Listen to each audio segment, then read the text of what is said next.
Ngài rằng quê lối thế không kỳ ngài khăn ta tu xuân đó lối lâu bằng thế riêng ra lạc mây quay na quang ngô đã tri mây quay kim phù ni xưa có mây quang lo có mây tăng quân ni có mây quang mây cầm vương ngô thâu phù ni ngâm mây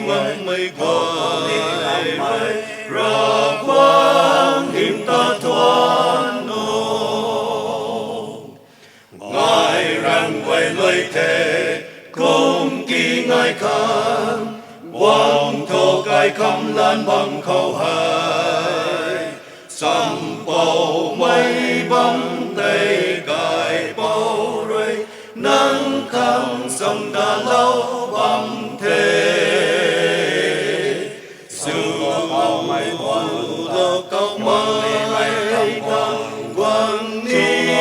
mây cầm quang ngô thâu phù ni ngâm mây quay ra quang hiểm ta thoát nô ngài rằng quay lối thế cũng kỳ ngài khăn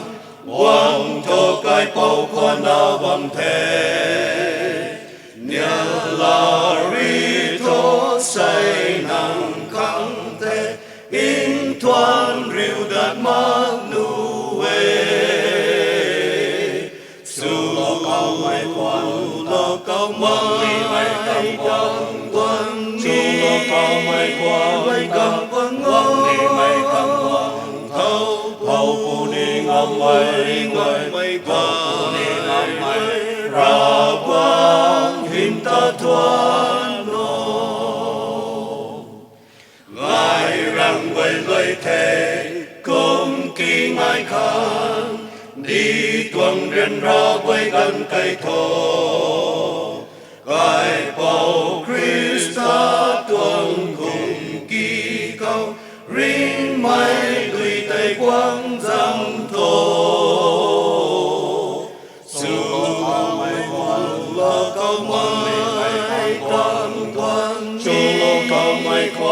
cầm quang ngô thâu phù ni ngâm mây